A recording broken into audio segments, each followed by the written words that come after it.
another thing siguro na gusto kong sanang natutunan earlier or sa school is yung nag-blank out ako. Cut! Charot.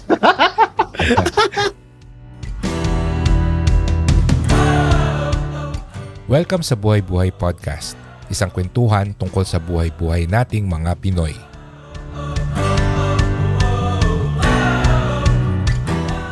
Recently, may pinapanood kasing K-drama ba yun, no? Considered na K-drama kahit na action. Yung Teach You a Lesson. Yes. Isa sa mga... Nakailang episodes kayo nun sa sa Tagaytay, Tonyo? Hindi kasi ako kasama sa nanonood. Laktaw. Parang isa lang yun sa amin, pero alam ko naka-3-4 yata sila. Naglaro na tayo, yun. Tapos dun sa Baguio, nakailang yun episodes? Yun yung intuition, tinapos na. So, kompleto na yung episode. Oo.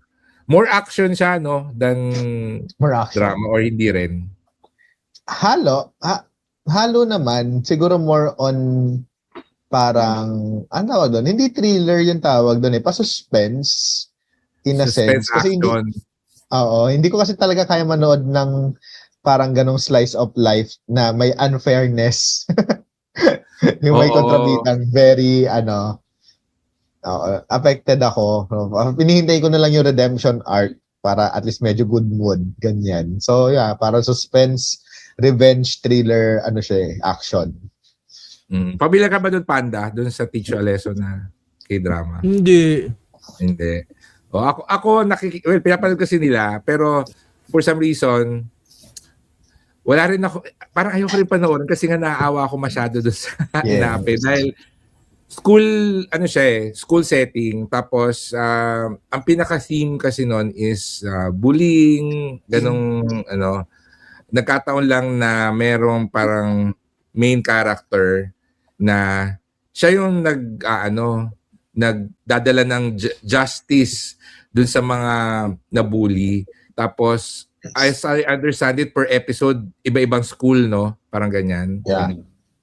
Parang may isang department na as outside from, parang Department of Education, para outside pa sila doon, na talagang nagmo-monitor inside the school, parang ganon. Then, parang above, hindi naman sila above the usual law, pero parang gumagawa sila ng bagong law once they discover na talagang mali yung naging action nung either bata, estudyante, or even yung mga parents. Parang ganon yung atake nila doon. Yun. So, naisip ko as a back-to-school episode, we can somehow discuss yung themes ng Teach You a Lesson, but not really so much serious na about yung bullying and all, but siguro mas focus sa ano ba yung mga bagay na hindi tinuturo ng school na sana na ituro sa atin. No? Kasi ang naisip ko dyan, katulad nung bullying, tsaka yung dealing with mga difficult people, mga ganyan. I don't think tinuturo yan sa school di ba? Aside from the usual na naririnig ko na sana tinuro daw yung paano personal finance, paano mag-save, mag-invest sa school, or paano magbayad ng taxes, etc. But nung iniisip ko, maraming mga bagay na sana naituturo sa school.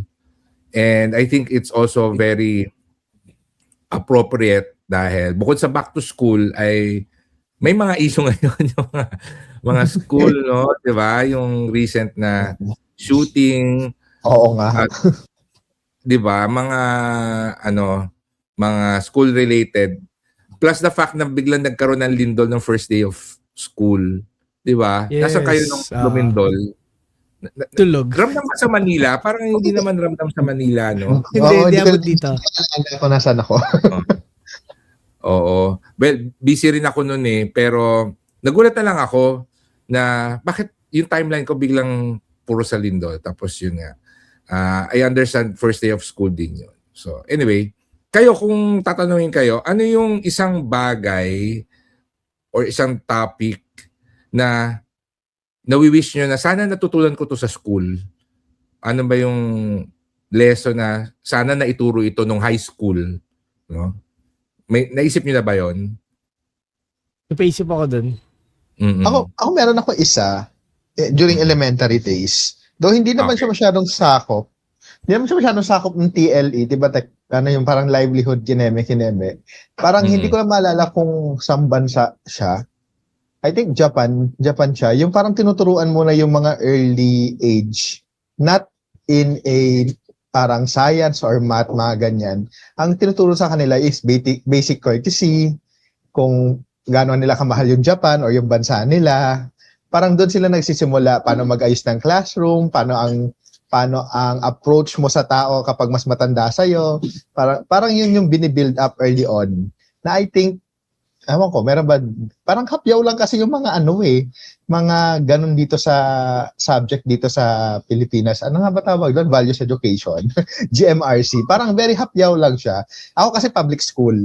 So yung ganun, parang 15, 30 minutes lang yata na subject namin yon. So, syempre, as a kid at that time, alam mo yung tamang sagot. Pero alam ko sa Japan, kung hindi ako nagkakamalian, na parang yung actual kung paano siya pinapagawa sa bata. Yung may hands-on talaga kung paano magligpit, paano mag-courtesy sa mga nakakatanda, mga ganyan-ganyan.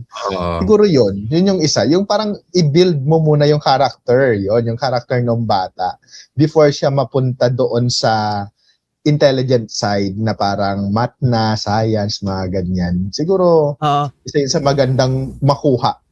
Kasi nagiging iba na nga ugali daw ng mga kabataan ngayon. Yes, tumatanda na yun. Hindi, pero agree kasi sa yes. Hindi, alam ko yung sinasabi ni Tonyo kasi sa Japan, di ba sa atin, kindergarten, preschool, may tinuturo na like ABC, 1, 2, 3, ganyan. Saka sa Japan, hindi. Parang, ang start ng actual education nila na nag-aaral sila, may lessons, ganyan-ganyan, is, kung hindi ako nagkakamali, around grade 1, parang ganon. Tapos, before that, ang tinuturo sa kanila is yung sinasabi nga ni Tonyo. So, ang tinuturo lang sa school is maglinis ng bahay, paano magluto, paano maging independent. At a very young age kasi tinuturo na sa Japan yon. And I agree doon sa sinabi ni Tonyo na sana medyo may ganun tayong program dito. Kasi makikita mo talaga yung difference kasi mga bata doon, imagine mo, grade 1, grade 2, mag-isa na pupunta sa school, magte-train. Oo nga, naglalakad, di ba? Oo, magta-travel lang ng malayo, tapos sila lang. Tapos pag walang tao, sila yung magluluto, ganyan-ganyan. So, yes, I agree nga doon sa sinabi ko. Kasi yun din yung una kong naisip nung tinanong mo sa akin, nung tinanong mo yung question, sa isip ko. I think, isa sa kulang sa atin is yung independent, pagiging independent ng kids, ng children. Yun yung hindi natuturo. Kasi, ang kultura kasi ng Pinoy or ng Pilipinas is family-centric. Meaning, hanggang may tutulong sa'yo, tutulungan ka. Which is medyo counterproductive din kung gusto mo maging independent, kung gusto mo matuto sa buhay. Kasi minsan, kapag palagi may sasalo sa'yo, nawawala yung drive mo to want to learn on your own, to do things on your own. Kasi nga may nakikita ka na may ibang taong gagawa for you. Tsaka, di ba, most of the time pa, majority of the households sa Pilipinas may mga kasambahay na, alam mo yon, ultimo, pagligpit ng plato or paghugas, may gagawa na for them kasi nga may kasambahay sila. So, yun yung nawawala, yung independence ng kids to do task on their own. Kaya pagdating ng teens and adulthood, and to very prevalent pa to sorry, nadagdag ko lang sa mga kwento nito, pero very prevalent to nowadays kasi nakikita natin yung struggle ng young Gen Zs or yung siguro mga nasa early 20s, late teens, early 20s na pag bigla silang binato sa totoong buhay, wala, naglalag na. Yung hindi na nila alam gagawin, di ba? So, yun, I think that's one thing that could be learned sa school. And then, Another thing siguro na gusto kong sanang natutunan earlier or sa school is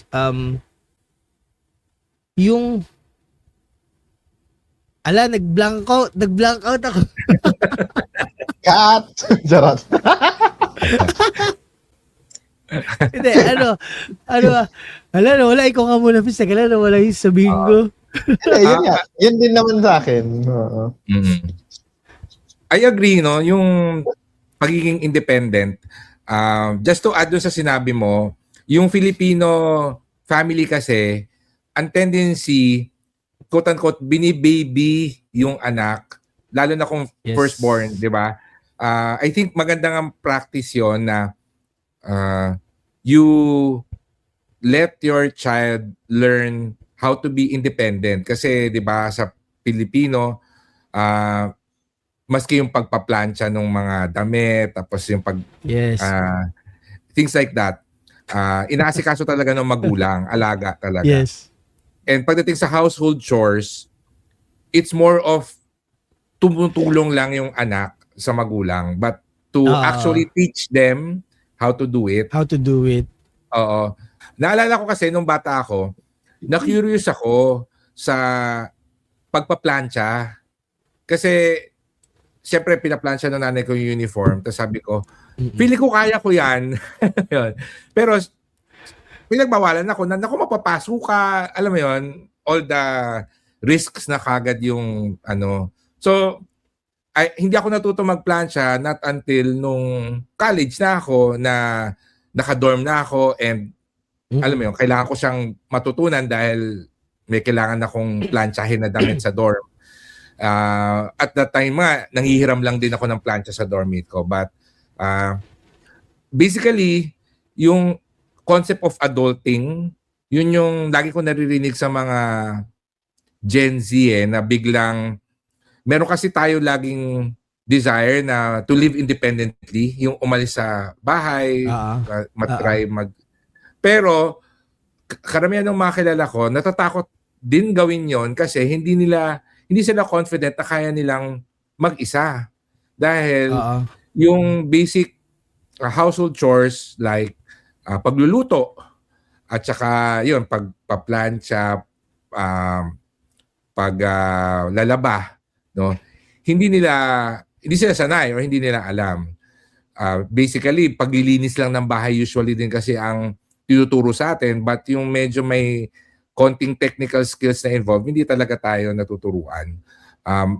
May mga kilala nga ako na matanda na pero siguro sobrang sheltered, hindi marunong tumawid sa kali. Alam mo yun, may mga ganong kabis. Oo, parang kinakabahan siya. Kailangan meron siya laging kasabay.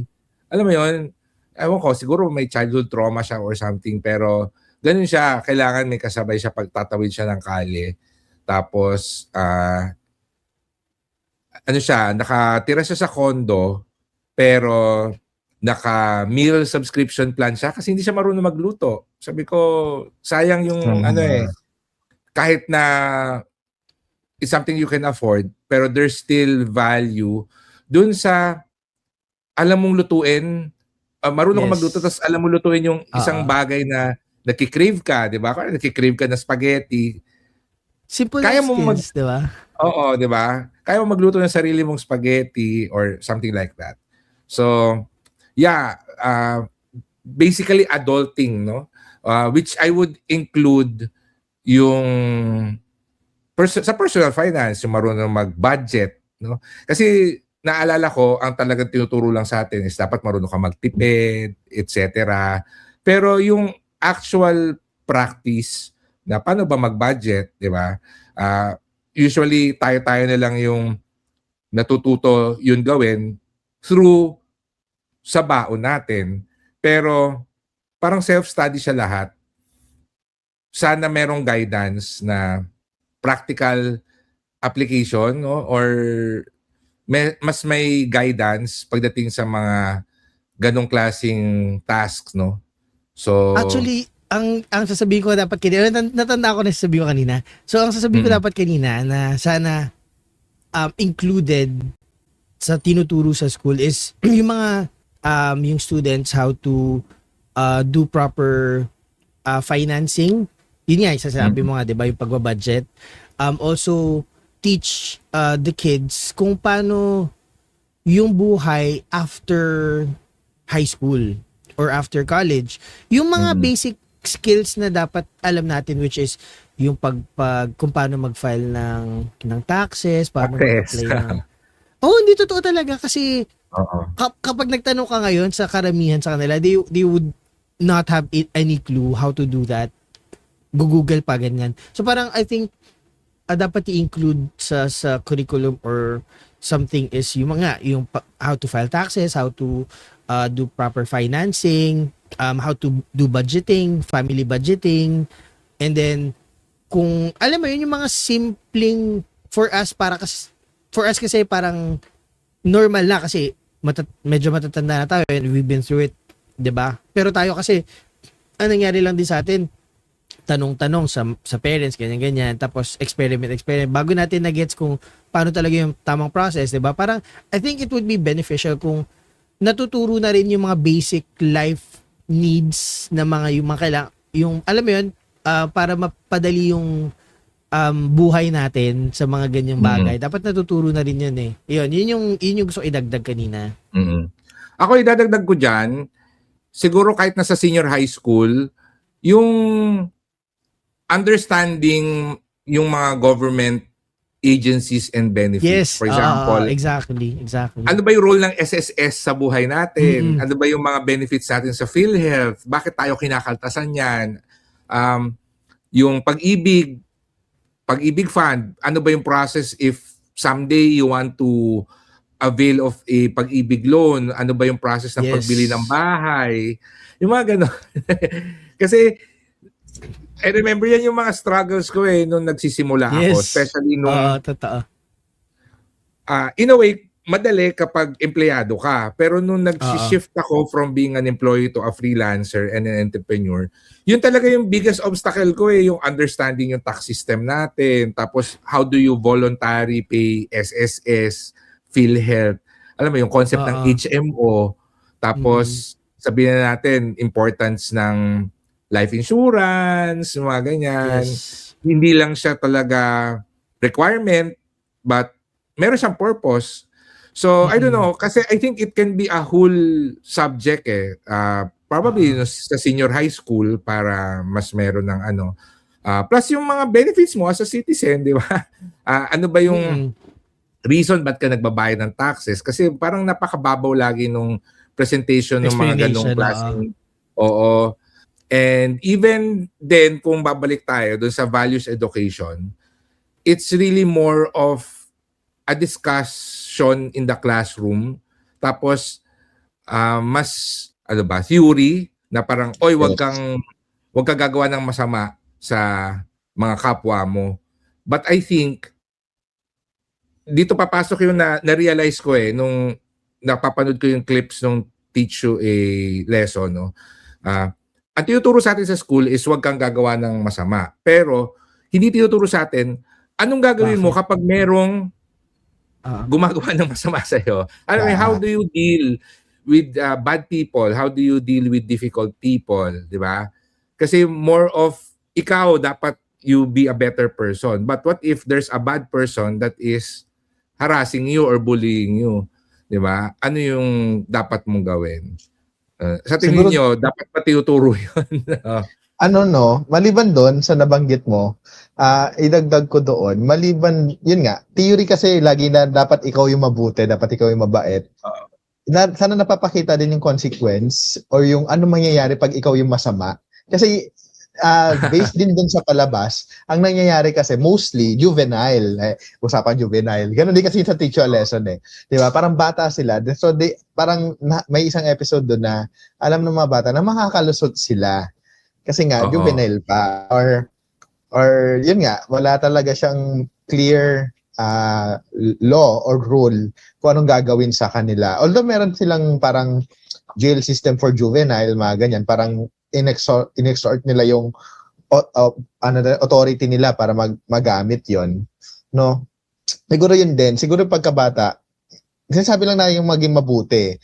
Tapos, hindi naman nababagit yung ano mangyayari pag ito yung ginawa mo. At the same time, wala siyang hands-on, more on theory. So, ang magiging tendency din ng mga katauhan, lalo na pag bata, pag na-build up nila yung character na gano'n at hindi naman sila nahuhuli or wala naman, alam mo wala naman nagiging negative na nangyayari, nakakalusot sila, nauulit, 'di ba? May umuulit, may tendency na mangyari talaga ulit kasi alam nila kung paano na lumusot or wala naman nagagalit, wala naman nahuhuli. Siguro parang naging comparison ko lang na noon yung mga teachers talaga parang kapag pinagalitan ka, takot yung mga bata. Yung may authority talaga. Ngayon kasi kapag medyo makulit na yung bata, parang ilag na yung mga teachers or yung mga professor na pagalitan sila kasi meron ng parang babalik sa kanila na sila yung magiging masama, sila yung mag-cancel, sila yung ano. So, nakakalusot din kapag halimbawa totally mali din yung mga estudyante or bata, mga ganyan. Siguro yung dapat mapakita din na ito mali itong ginawa mo ha, ito yung mangyayari sa'yo. Ganyan. Kasi dun nabibuild up na kapag lumulusot, parang wala lang nangyayari. Ganon. Mm-hmm. I-echo ko lang yung sinabi ng isa kong friend na senior high school teacher. Meron daw kasi parang teacher factor na kunwari yung isang estudyante hindi natututo, hindi mo pwedeng talagang i-blame yung estudyante na hindi siya nag-aaral. It means hindi siya effective na teacher. Pero sa kanya, in his defense, ginagawa niya lahat para matuto yung estudyante. Ang problem is yung home situation. Kasi probably hindi conducive sa pag-aaral yung bahay or maraming responsibilities yung anak. Pag uwi sa bahay, uutusan pa ng nanay na magtinda sa palengke, etc. So, you cannot put the blame on the teacher 100%. Kaya hindi natututo yung bata, no? It's always 50-50 naman yan talaga palagi. It's may portion yung educator pero may portion din talaga yung student kasi syempre tama naman sinabi mo may mga factor talaga diyan na sa bahay, sa family or nagtatrabaho. Pero again, at the end of the day, walang isang tao ang responsible sa grades mo. It's always gonna be ikaw and then yung teacher mo. So, alam mo yun, parang ang off lang din pakinggan. Kasi narinig ko na rin yan sa ibang teacher na mga kaibigan ko na minsan sinisisi sila kung bakit hindi napasa yung students. Para isip ko, bakit? Sila ba yung nag-aaral? Okay, sige. Kung hindi man, kasi there are students naman na kahit hindi magaling yung teacher, nag-excel pa din kasi meron silang sariling way of learning, 'di ba? Nag-extra effort sila ganyan. So, it's not always gonna be the teacher's fault or the student's fault. Talagang dapat hanapin yung balance. And well, 'di ba, sinasabi nila merong education crisis sa Pilipinas. Kayo ba anong opinion nyo doon? Paano nagsimula yung education crisis sa Pilipinas? Alalim ng tanong, no? Pero kayo ba? May idea ba kayo? Kasi talagang nakamit ako, mga senior high school na, pero hirap magbasa. Kasi magbabasa lang. Totoo. Yung mga ganyan. Oo. Ano na ba curriculum nila kasi? Charot. Alam mo, minsan tumatakbo din yan sa isip ko eh. Ano na ba yung tinuturo sa grade 1 ngayon? Para lang ma-compare ko na, ewan ko ha, kasi di ba sa mga game show minsan, may mga question doon na yes, parang since hindi mo na siya repeated information, makakalimutan mo talaga. Pero may mga information na kahit hindi mo na siya repeated, since embedded siya sa pagiging Pilipino mo, parang automatic yung mga sagot mo. Hindi naman sa pang-ano, pero example na naalala ko yung gombursa. Alam mo yun, yung iba yung sagot nila, majoha. Diyos ko Lord talaga. Kaya gusto ko parang pasukin yung from unang school, ano na bang curriculum ngayon? And paano na ba yung pagtuturo? May ano, diba? Parang may idea kasi ako dyan. Kasi yung may mga teacher kasi ako na friend. So, ang in-explain nila, ang curriculum ngayon, mas advanced.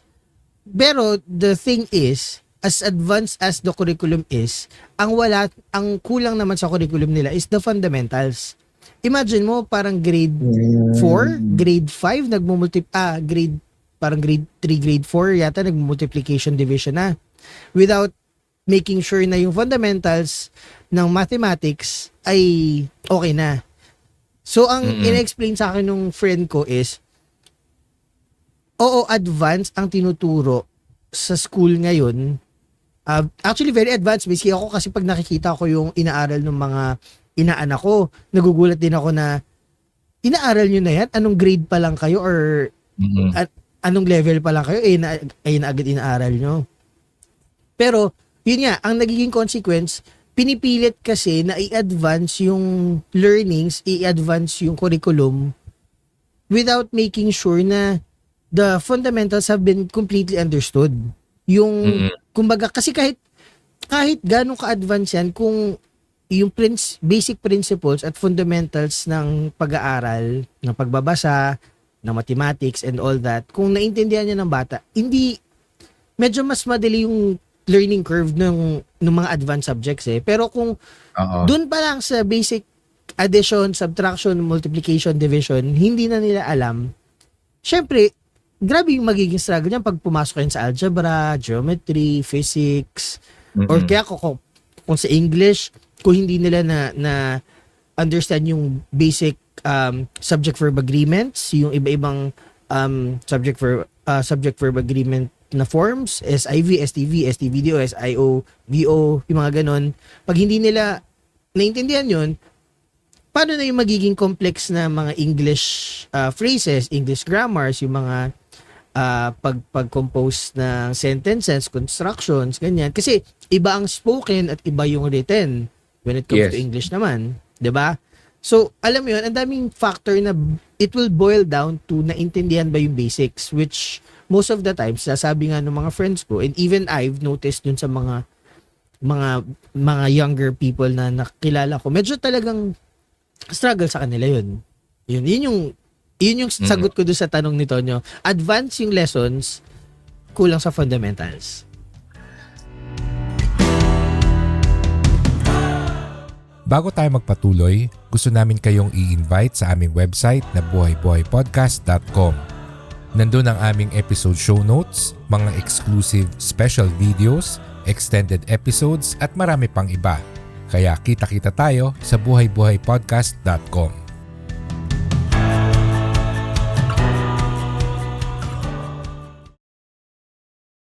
At saka meron silang, I don't know, si DepEd yung No students getting left behind, diba? Oo, no student left behind na policy.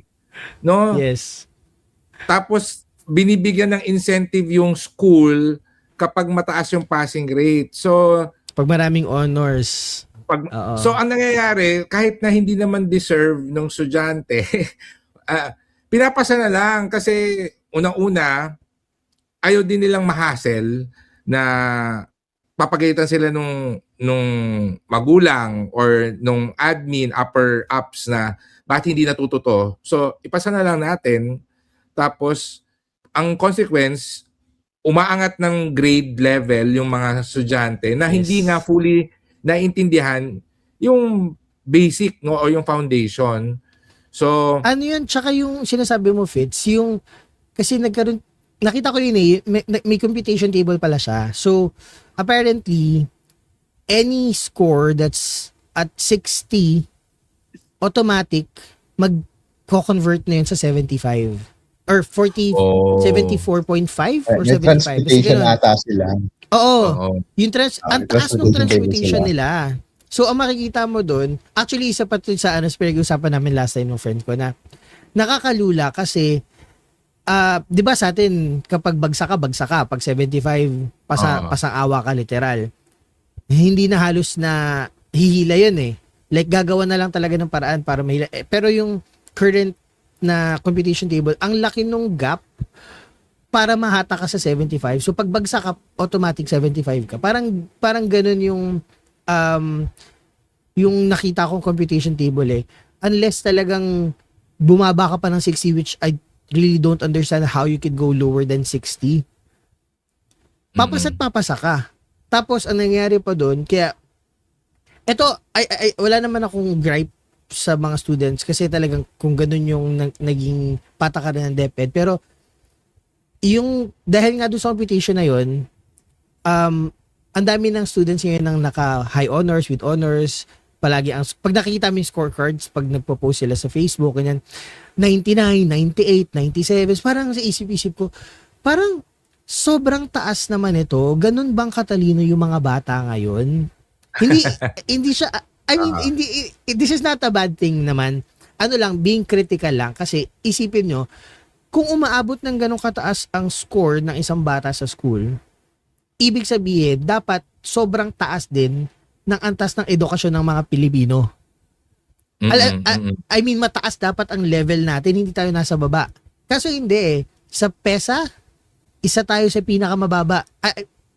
Parang pangalawa or pangatlo tayo sa pinakamababa sa PISA. Ayun, isa tayo sa pinakamababa. So parang mapapaisip ka, umaabot ang estudyante ng mga students mo ng ganyang katataas na grade, pero sobrang baba ng PESA level ng Pilipinas. So, nasan yung disconnect? Ano yung, saan may mali? Saan may kulang, di ba? Ayun. Wala lang, idagdag ko lang sinabi ni Fitz.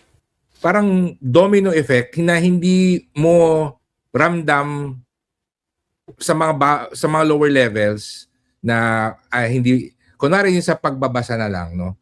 So, yes, nakakapagbasa, tapos mabagal, pero okay lang, sige, grade 1, 2, 3, 4, 5. Pagdating ng mga grade 6, 6 onwards.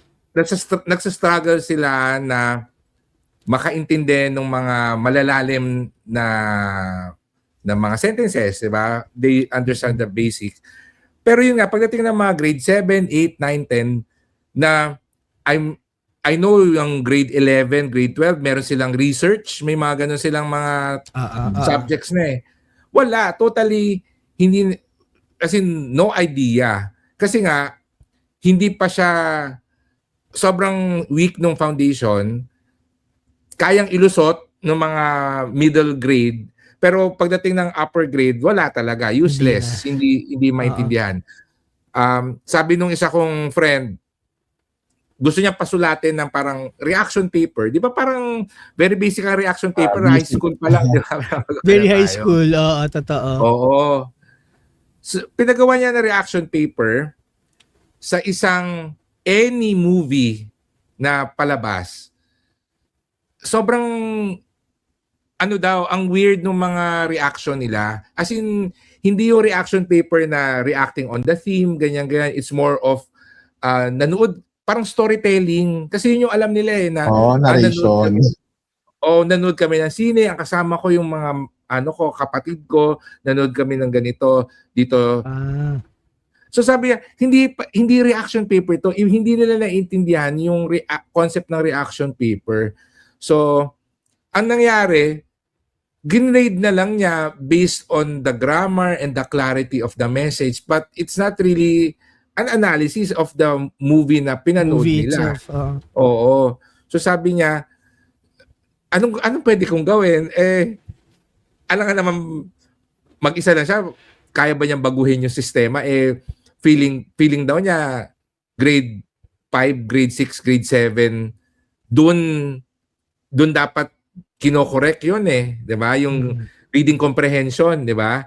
Isa sa mga laging nirereklamo ngayon, ang baba na reading comprehension ng mga Pinoy. But I think yun nga. So it all starts from there. So nakakalungkot lang that yung mga basic hindi masyadong naititrain sa atin. But beyond that, yung mga ibang sabihin na natin na soft skills na important pagdating sa real life, hindi rin natin natututunan or hindi tinuturo sa atin. So, mga soft skills like handling conflict, negotiation, how do you accept criticism, or even how do you accept a compliment, tapos how do you handle failure. Yan yung mga minsan naisip ko na itong mga to, matututunan mo lang to kapag na-experience mo siya. Pero yung pag na-experience mo siya for the first time, usually at a loss ka At kung wala kang masyadong, alam mo yun, hindi masyadong mataas yung EQ mo, pwedeng hindi ka mag-survive. Lalamunin Pwede ka. ka mag-survive dun sa experience na yun eh. Maging trauma siya. But isn't that something na pwedeng i-discuss during the school days na part of values education? I don't know, part of a particular subject na ito, more than teaching na kailangan honest ka, alam mo yung mga ganyan-ganyan. So, let's discuss conflict resolution. What if may biglang lumapit sa'yo, sinabihan ka na, pangit mo, how do you react? Di ba? Irrational behavior, ganyan. Or, Sasagot ka, mama mo, pangit. di ba? Ito mga ganyang situation, parang self-study na lang eh, di ba? Kayo ba, any particular conflict or difficulty or challenging situation that you experience nung nag-aaral kayo na come to think of it, naging trauma mo? Wag naman trauma siguro. Pero naging core memory no sa nung pag-aaral nyo. Meron ba kayong ganong klaseng experience? Kasi siguro ako na lang mauna. Nung elementary ako, hindi ako nabubuli. Hindi rin ako bully. Pero parang first hand, nakaka-experience ako. For some reason, meron akong classmate doon na bully talaga siya. Buti na lang hindi ako yung target niya. No? So, core memory siya sa akin dahil yung classmate na yon, grade 4, grade 5, sabi ko nga, napaka classic. Yung kinukuha yung baon ng isa kong classmate, siya kumakain. Yung ganong klase yung pambubuli, sabi ko, ito yung napapanood lang ng iba sa mga pelikula, sa mga high school setting. Pero ako, na-experience ko siya or na-witness ko siya, kumbaga sa mga high school movies, high school drama, ako yung background character. Na-experience ko yun eh, for some reason. So, buti na lang, hindi siya sa akin nangyari. Ang isa kong naging personal na struggle nung nag-aaral ako was actually making friends because medyo introvert ako. Well, introvert ako nung nag-aaral ako. Kaya nasa notebook lang ako, nasa libro lang ako. Hindi ako masyadong marunong makisama, no? Unless na ikaw yung unang mag-approach sa akin, hindi ka kakausapin, no? And ang pinaka-advice na lang sa akin nung advisor, kasi nung high school, sabi sa akin na you need to be more sociable. Buti na lang sa school, may mga club, yung mga math club. Ako noon, sumali ako dun sa journalism, sa English club, and I think yun yung medyo nakatulong sa akin on how to deal with other people. But, alam mo yun, kung hindi ako nagkaroon ng initiative or hindi ako pinush na mag-join ng club, I don't know how I will be today when it comes to making friends or in dealing with people. Siguro sobrang takot ako kumausap ng mga hindi ko kilala, no? So, yun yung mga naalala ko. I'm sure meron pa yan kapag inisip ko. But kayo ba, ano ba yung mga naging challenges nyo and obstacles nung nag-aaral kayo? Beyond the academic challenges, ganyan. Ano ba? Hindi ko kasi masabing introvert ako masyado. Huli ka, no? Hindi ko alam eh. Pero malamang nabully ako noon, pero hindi ko kasi siya tinetake as bully na bully. Or wala naman siguro naging mabuti din mga katauhan sa paligid ko. Kasi may inaaway din naman ako noon.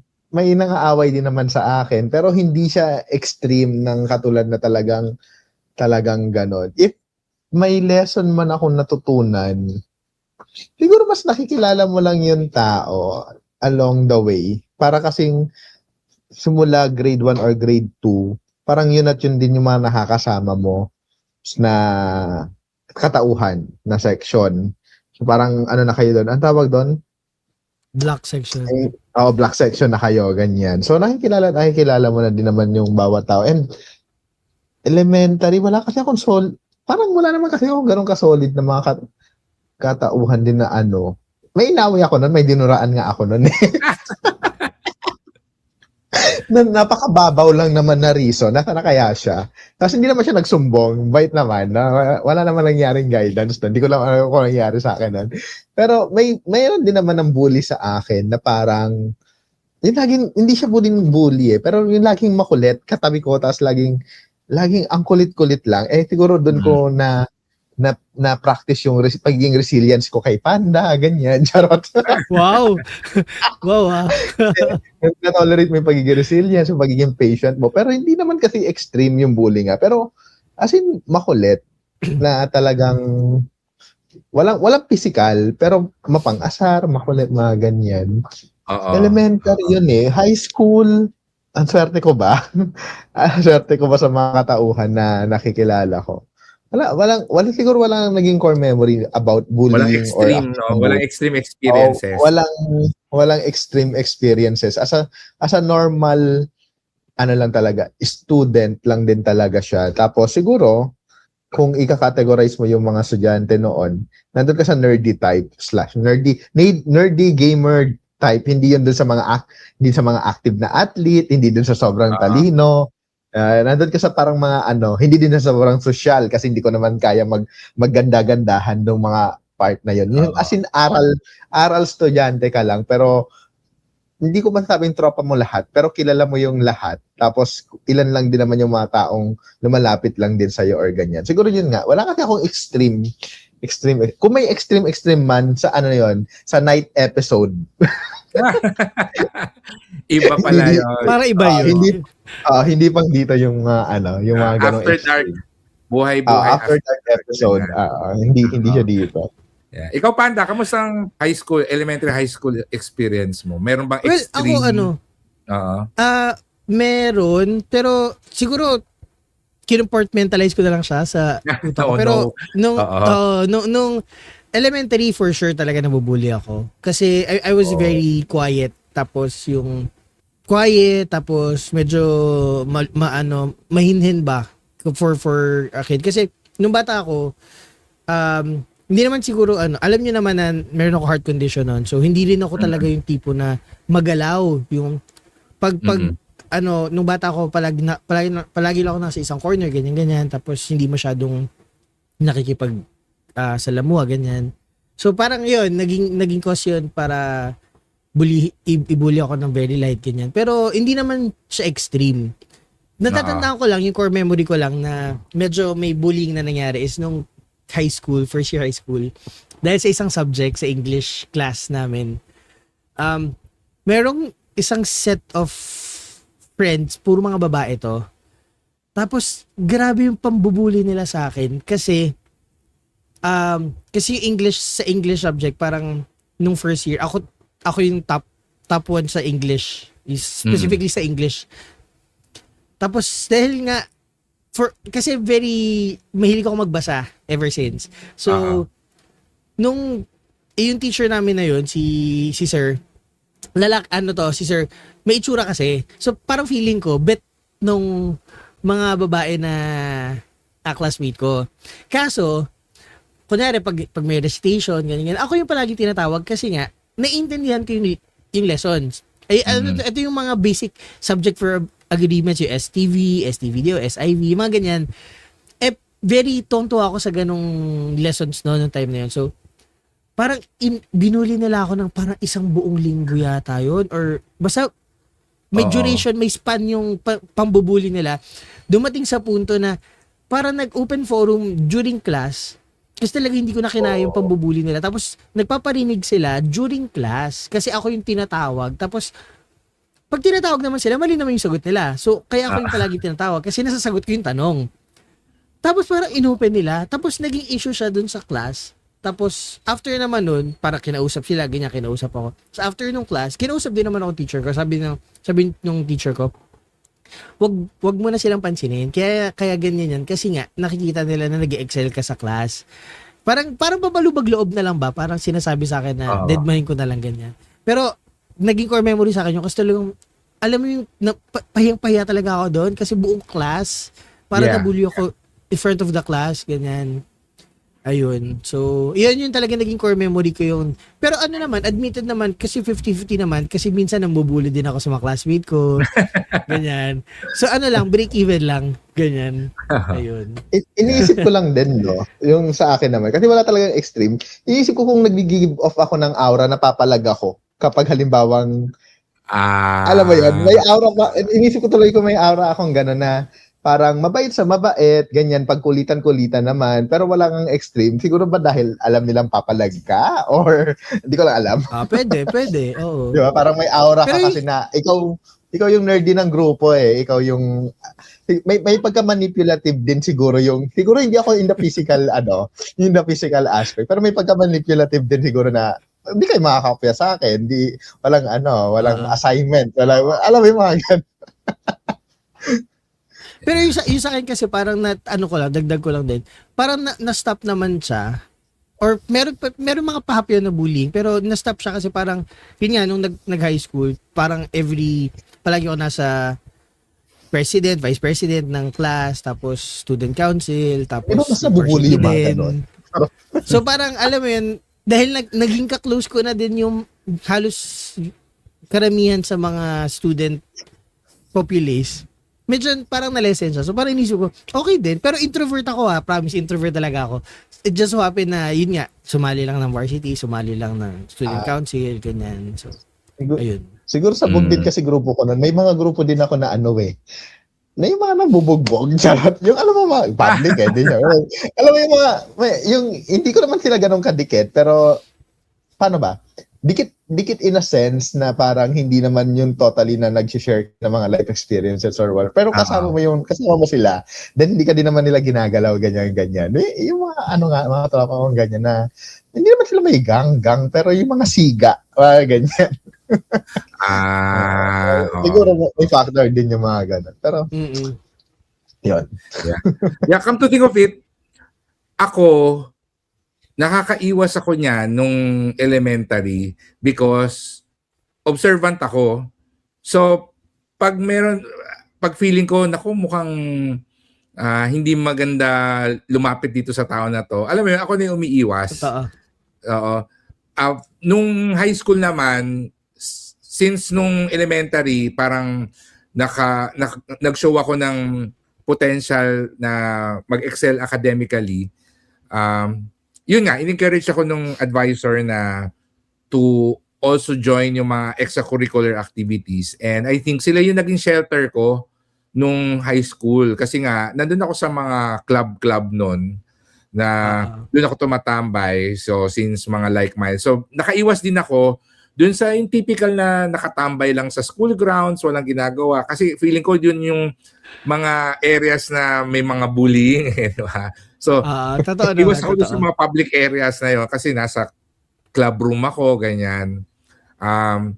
But in any case, siguro last question na lang is, kung bibigyan kayo ng opportunity na magturo sa isang classroom na anything na alam ninyo about life, ano yung ituturo ninyo?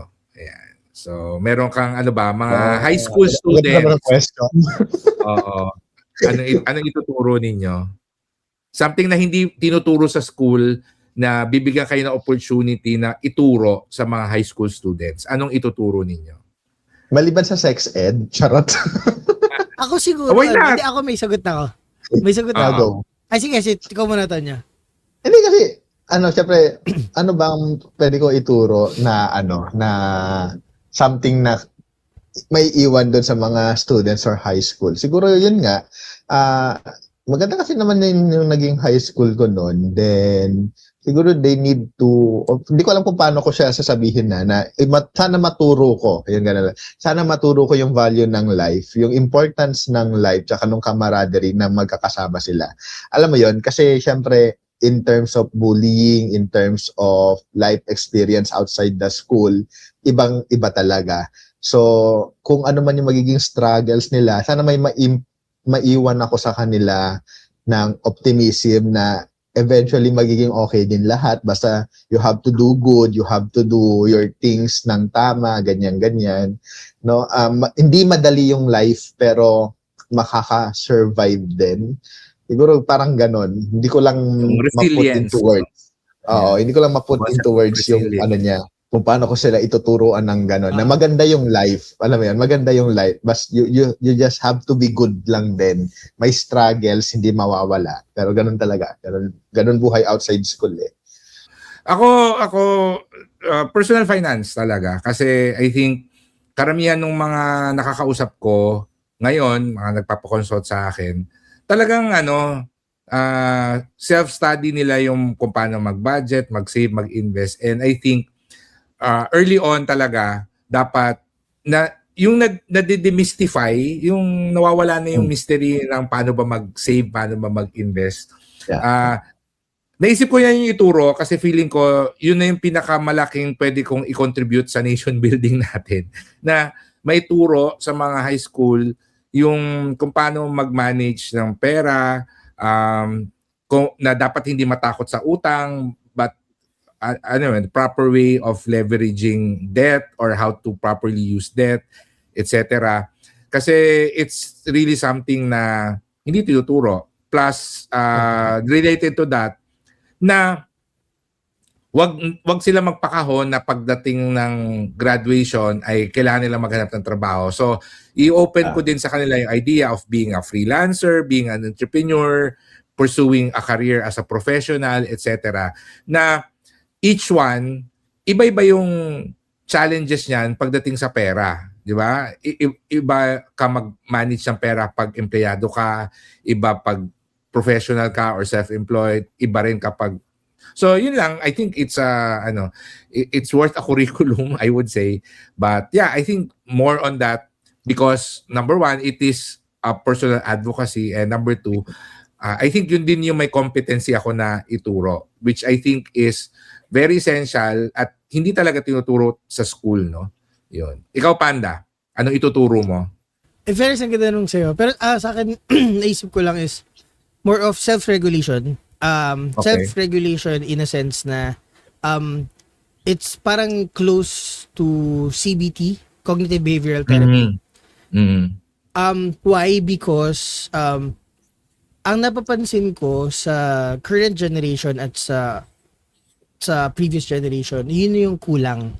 Kulang tayo ng self-awareness and how we regulate our emotions. Yung mga simpleng bagay na pwede naman nating i-voice out, kinikimkim natin, tapos sinahayaan nating lumaki siya ng lumaki hanggang mag-self-implode ka, hanggang awayin mo yung family mo, awayin mo na yung friends mo, yung ganun. So parang gusto kung may chance, syempre gusto ko din aralin din siya further before ko siya ituro. Pero I would want to teach people how to do cognitive behavioral therapy, how we process our emotions in a healthier way, how we can express ourselves in a healthier way, and make sure na yung nakakausap natin understands us and can also reciprocate kung paano yung approach na ginagawa natin, ganyan. Kasi feeling ayun talaga yung isa sa na-notice ko since medyo tumanda-tanda na, yun yung napansin ko na there's a lot of adult people that does not know how to voice out their feelings, na minsan mas gugustuhin nila na magwala, mag-attitude, alam mo yung maging masama, maging mean sa ibang tao kasi hindi nila alam kung paano i-process yung emotions nila at kung paano sabihin yung gusto nilang sabihin. I think that's something na dapat talaga tinuturo din as early as possible yung mga concepts ng mental health, no? I think napakaganda ng self-regulation because sometimes it's a way for us to understand ourselves, no? Kapag meron tayong self-awareness, we can learn how to become better meron tayong path to character development, hindi lang True. reactive but nagiging Yes. proactive tayo para sa sarili natin. So, yeah, maganda nga no na concept of resilience, personal finance, and yung mga mental health and mga self-regulation na mga lessons. Something na sana naituro sa atin noon, but Yes. in any case, natutunan pa rin naman natin siya. So, hopefully, it's something na these are the things that yung mga kabataan ay magkaroon ng opportunity na matutunan as early as possible because these are Yes. lessons na useful pagdating sa quote-unquote real life, no? So, yun. So, yun yung ating episode. Maraming salamat sa mga nakinig. And if you have a topic na gusto nyo i-discuss namin or you have a question na gusto nyo sagutin namin, mag-comment lang kayo sa YouTube or sa Spotify. So, yun lang. So, maraming salamat hanggang sa susunod nating episode. Thank you, Tonyo. Thanks, Thank you, Panta. guys. Bye-bye. Bye. Maraming salamat sa pakikinig. Please remember to subscribe, leave a review, and share this podcast with your friends. For more information and to contact us, you can visit buhaybuhaypodcast.com.